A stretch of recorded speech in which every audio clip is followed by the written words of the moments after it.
Bom dia, eu sou Alexandre Matias, esse é mais um Climatias Diário. Hoje é sexta-feira, dia 22 de maio de 2020. Vou começar aqui a ladainha de todo começo de programa. Queria agradecer a quem está me mandando e-mail lá no Trabalho Sujo por e-mail, @gmail.com, se dispondo a colaborar com o meu trabalho. Não estou mais falando o nome, porque algumas pessoas estão pedindo para não falar o nome e outras...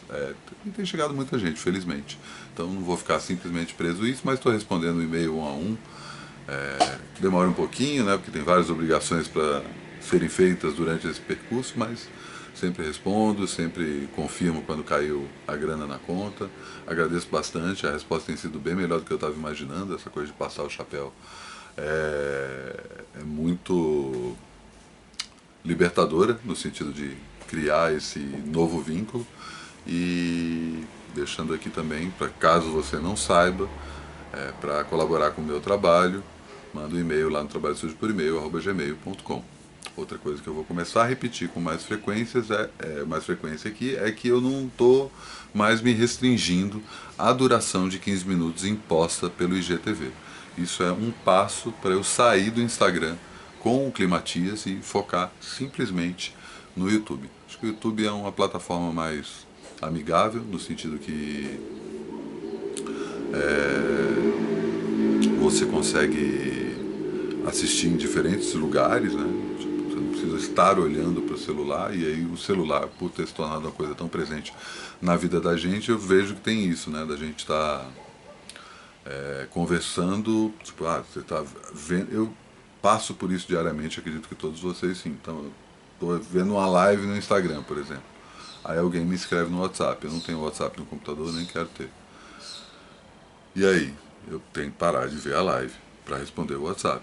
Enquanto se eu estivesse vendo essa live no YouTube, no desktop, eu conseguiria tranquilamente ver quem tinha me inscrito. Inclusive, ontem aconteceu uma coisa tão engraçada que não sei se vocês repararam. Num dado momento da transmissão, quando eu estava mostrando o vídeo da Carol, apareceu uma mensagem do WhatsApp. E era o próprio Tatá, que eu tinha acabado de comentar ontem, que tinha sido aniversário dele. Falei, todas as pessoas que poderiam ter me escrito, ele me mandou um áudio, ainda não, nem rolou o constrangimento de vir ali um começo de mensagem que podia ser comprometedor. Enfim, esses acasos do destino, que quando as coincidências começam a acontecer, isso aí também já fica aí com essa na cabeça. As coincidências mostram que o caminho está certo. Sempre que as coincidências começam a acontecer, e elas nunca vêm sozinhas, né? Sempre tem uma, depois tem outra, depois tem outra. Significa que a escolha que você fez era a escolha que tinha que ser feita. Deixa eu falar mais alguma coisa aqui. Ah, sim, claro, como esquecer. A partir de hoje, o Centro da Terra está lançando o seu sistema de assinatura contínua. Para quem não sabe, eu sou curador de música do Centro da Terra, um teatro aqui no Sumaré, em São Paulo, que faz apresentações, abre um espaço para os artistas experimentarem apresentações que eles normalmente não fazem em espaços comerciais. A gente tem a temporada de segunda-feira, que chama Segundamente, em que eu convido sempre um artista para fazer 4 shows diferentes durante segunda-feira. Já passou Negro Léo, Tatá, Alessandra Leão, a Lued, Garotas Suecas, tanta gente, cara, tanta gente legal. Thomas Harris, Marcelo Cabral, enfim, para passar aqui o programa inteiro falando disso.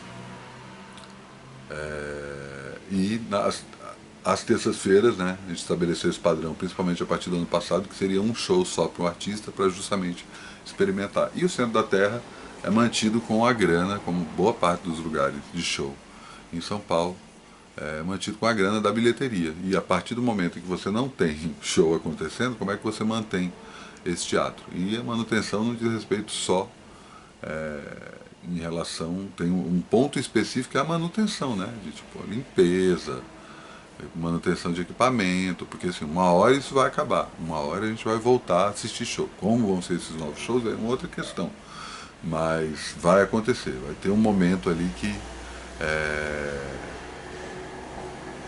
os shows vão voltar. E quando isso acontecer, espero que em breve, o teatro vai ter que estar funcionando 100%. E para isso ele precisa estar sendo mantido. Então era uma coisa que a Keren, que é a diretora do teatro, já tinha nos planos, independente de pandemia e de quarentena, de criar esse sistema de assinatura contínua para quem quiser colaborar com a manutenção do teatro. Você não está lá indo todas as segundas e terças para ver os shows, mas você faz um investimento para justamente conseguir manter o teatro funcionando. E como a gente entrou nesse esquema da pandemia, e uma das coisas, já falei aqui algumas vezes sobre isso, uma das coisas que mais me interessa é como é que a gente vai travar esse contato artístico para além do contato presencial, mas também para além do contato digital. Estou buscando aí alternativas que fujam desses dois caminhos, porque parece que são os únicos caminhos possíveis, e não são. E uma prova disso é justamente o carro-chefe dessa assinatura contínua do Centro da Terra, que chama Cartas do Centro da Terra, que é uma publicação em forma de carta. Todo mês, quem colaborar com o Centro da Terra vai receber um envelope com cartas de artistas. Enfim, aí é aquela coisa da surpresa, né? Então, um contato que a gente está estabelecendo aí do Centro da Terra com o público, e nesse caso, para um público mais extenso que o público de São Paulo, que é o público central, uma vez que o evento é presencial. Então, se você quiser colaborar com o Centro da Terra, entra lá no centrodaterra.org.br. O sistema de colaboração já está lá, a explicação do que vão ser essas cartas. A gente não está abrindo muito porque é um processo que a gente está, inclusive, entendendo agora. Mas é basicamente uma forma de chegar na casa das pessoas sem estar usando a internet disso. É um encontro palpável. Né? Não é um encontro presencial, mas também não é um encontro digital. No momento que você deixa o celular e o computador de lado, abre a carta e o que será que vai vir nessa carta? Eu estou como editor dessa publicação, a Keren também, né? Ali a gente está bolando, tem algumas surpresas boas na primeira edição. Entra lá, tem várias faixas de colaboração, que é justamente, não é o centro da colaboração, não é a carta, não é o custo da carta, e sim a intenção de colaborar com o espaço. A minha colaboração também nesse tipo de site, né? No caso a Keren está usando o Apoia-se, vai vir em breve. Né? Eu que não consegui me organizar para fazer isso, que já vi que tem que fazer um vídeo específico explicando o que é, e eu estou focado muito menos no climatias e mais no trabalho sujo. Né? É a manutenção do trabalho sujo propriamente dito, porque afinal de contas o climatias está dentro desse universo que eu criei lá no meu site, que não é só um site, mas enfim. E tinha outra coisa que eu ia falar disso também, eu esqueci de fechar esse parêntese, que é... Então, se você assistir esse vídeo, que já está com 8 minutos, e chegou nos 15 minutos ali do Instagram, e ele acabou, você tem que continuar assistindo no YouTube. Ontem, por exemplo, a minha convidada não foi para o Instagram, então se você quisesse ver, você tinha que ir no YouTube. Entra lá, dá uma busca pelo meu nome, por Climatias, Trabalho Sujo, que aparece lá o canal. E tem dois canais, né? Porque tem um que eu fazia antes, que era um canal em que eu publico os vídeos que eu filmava do show. Também vale assinar lá e vale dar uma brincada por lá, porque tem muito show legal. E é isso, né? Assina lá, se você está vendo no YouTube, assina, aperta o sininho, comenta, estou respondendo os comentários também, que é outra coisa que eu quero começar a fazer, é fazer com que o programa chegue mais cedo, que nas últimas semanas acabou ficando para mais tarde, mas enfim, uma coisa por vez, né? Eu ia falar da primeira dica agora, mas acabei esquecendo qual era. E vou falar então, porque lembrando que domingo é filme, segunda é disco, terça é livro, quarta é TV, quinta é internet e sexta é quadrinho. Eu vou pegar um livro agora que tem quase 20 anos, é um calhamaço e um clássico já dá pra falar, que é o Blankets, do Craig Thompson, quadrinista norte-americano, traduzido no Brasil como Retalhos, com a capa laranja. Cara, é um livro maravilhoso, é um quadrinho incrível. Vou mostrar pra vocês aqui, ó. Tá na sacada.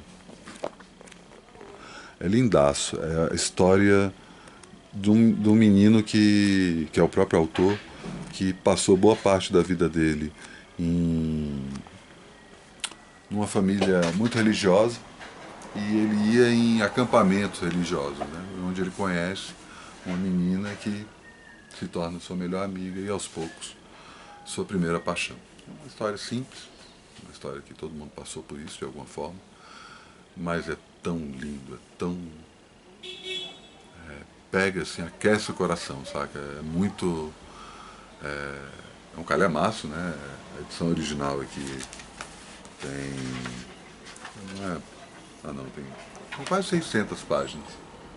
Mas é maravilhoso, assim, o traço é escrito e ilustrado pelo Craig Thompson, que depois fez outros livros tão incríveis quanto, mas esse livro aí especificamente é lindo, é lindaço, assim, é considerado já um clássico, é um marco na história da graphic novel, né? Ele vai para um lado completamente menos épico, menos... traz para um canto bem íntimo, né? E o jeito que ele conta essa história, né? Os retalhos ou blankets também tem toda uma história em torno disso. Nossa, é maravilhoso, maravilhoso. Já li e reli umas 2, 3 vezes. 3 vezes. É incrível. Estava falando aqui do blanket. Ah, sim, eu lembrei exatamente. Antes de falar da dica e antes de chamar o convidado. Primeira coisa que eu estou começando a repensar esse esquema das dicas. Eu vou continuar aqui dando as dicas, claro, mas as dicas de cultura, porque assim, eu podia falar por 1 hora do Retalhos, eu podia chamar a gente para falar disso comigo. Tem várias pessoas, tipo, um monte de amigo meu, conhecido, ou até gente que eu não conheço, mas sei, respeito a opinião, que eu podia sentar e falar, vamos gravar aqui um programa de 1 hora para falar sobre... como a própria Luísa combinou. A Luísa tá faltando responder meu e-mail lá, hein? Ela chamou, pô, por que a gente não abre um grupo para discutir Brasil, o filme? E é isso, também tem essa coisa da troca, né? De, tipo, como é que eu consigo fazer...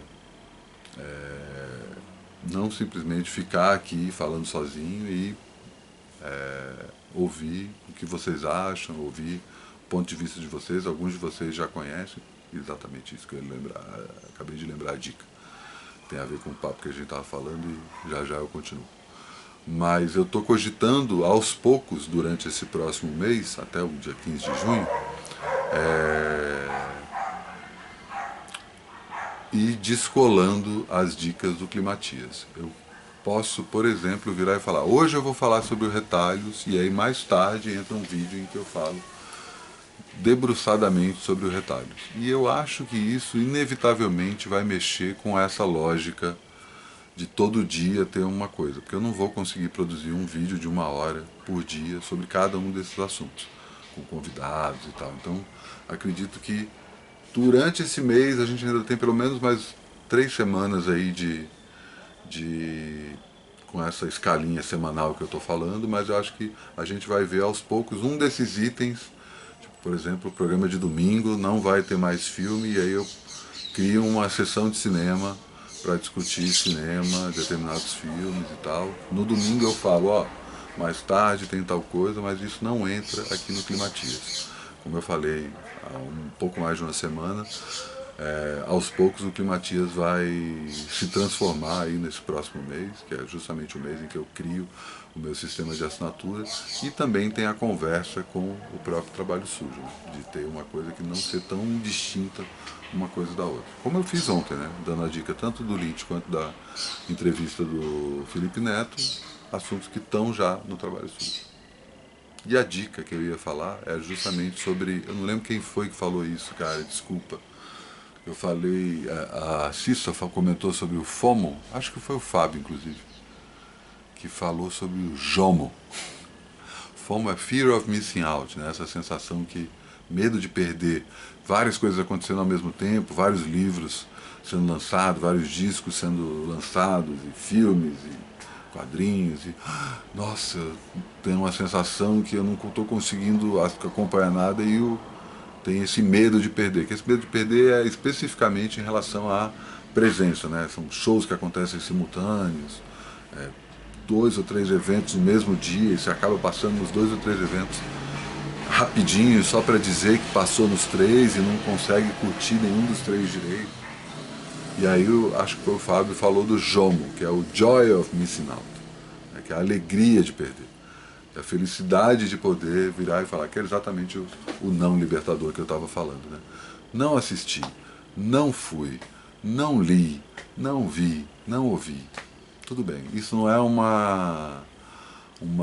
orgulho da ignorância, né? Não confunda as coisas. Mas tem uma coisa de você conseguir se desprender dessa materialidade que acaba se acumulando no nosso inconsciente. Né? Então, recomendo que se perca as coisas. Né? Claro que tem coisas que você não pode perder, porque né, você não vai perder o médico do seu filho, não vai perder o dia de pagar seu funcionário, saca? Mas, tipo, tudo bem, saca? Perdi o filme, assisto hoje, assisto amanhã, assisto outra hora, saca? Também é bom se ligar para não simplesmente ir para essa onda e tocar um foda-se quando vê se você não está fazendo nada. Também fazer nada, eu adoro não fazer nada, mas só não fazer nada é ruim para a cabeça. Vou chamar meu convidado, querido Bernardo Oliveira, post de conhecimento, um monte de dica legal. Depois eu falo mais dele e de outra coisa que ele está fazendo nesse período.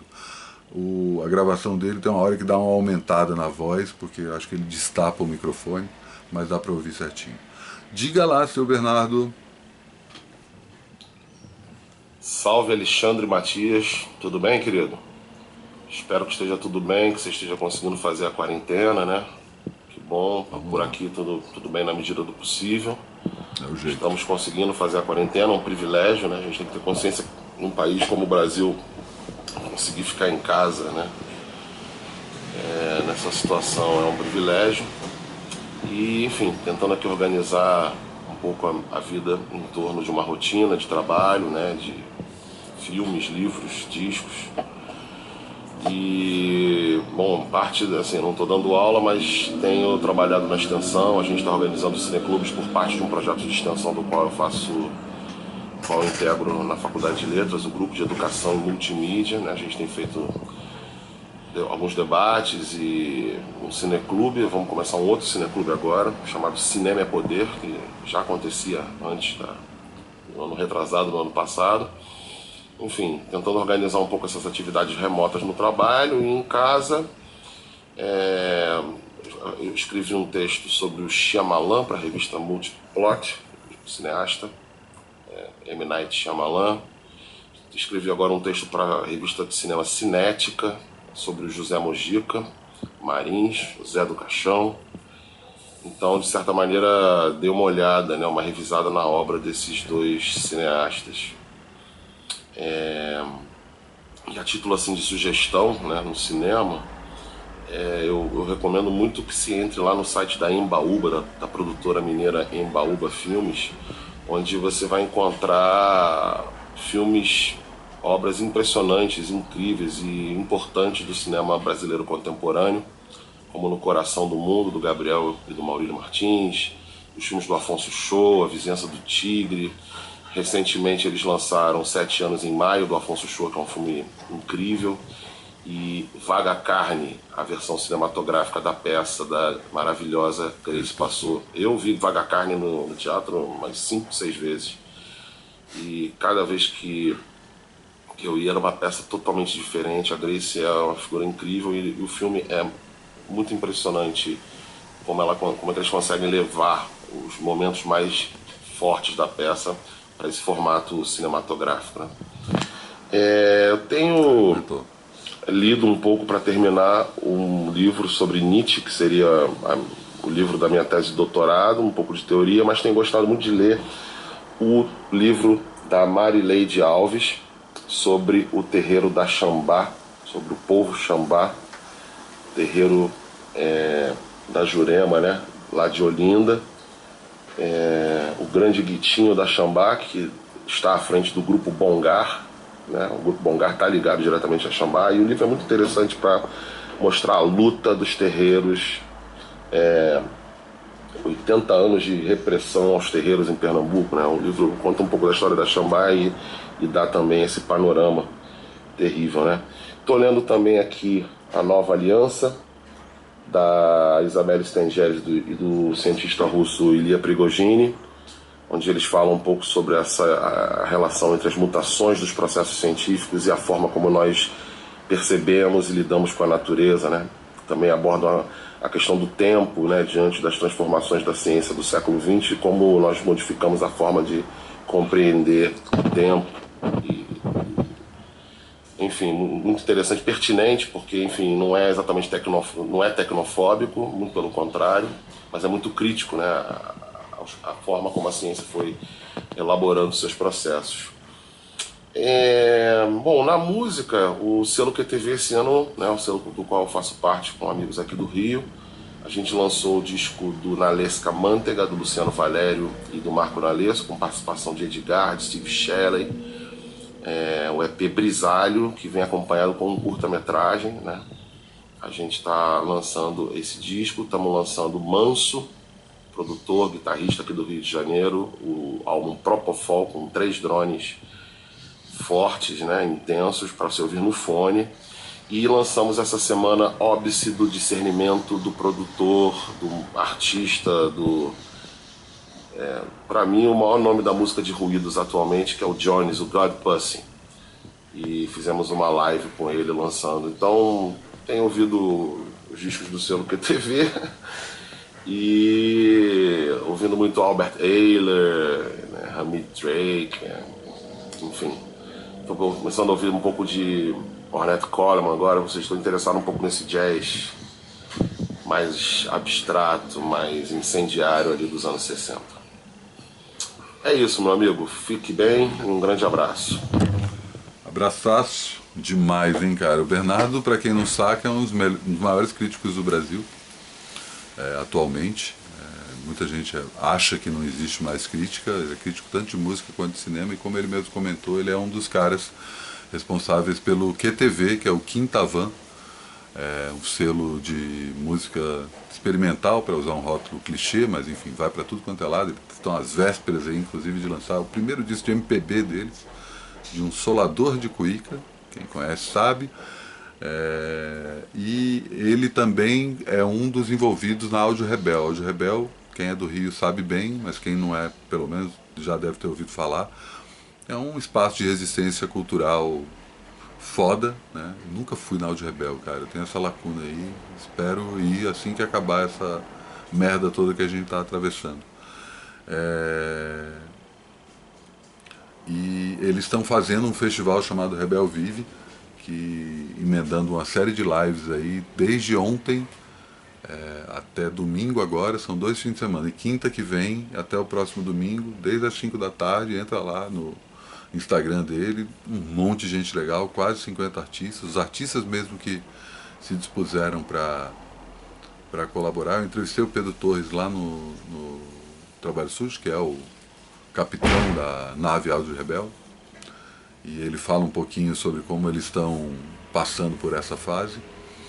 E mostra a satisfação poder ter o Bernardo aqui com grandes dicas aí, como vocês puderam ver. É tão bom poder terminar o programa sem pressa, cara. Eu vou te dizer, viu? Cacete. É isso, estamos chegando aí com 23 minutos, tá tranquilo. Achei que fosse mais extenso, mas acho que vai ficar sempre essa média aí, né? Bom, é isso. Amanhã é dia de elucubração e aí não tem freio. Não tem convidado também, que é sábado. Tinha outra coisa que eu ia falar hoje, mas enfim, esqueci. Acontece. É isso, terminando aqui mais o Climatias. Amanhã tudo de novo. Bom dia.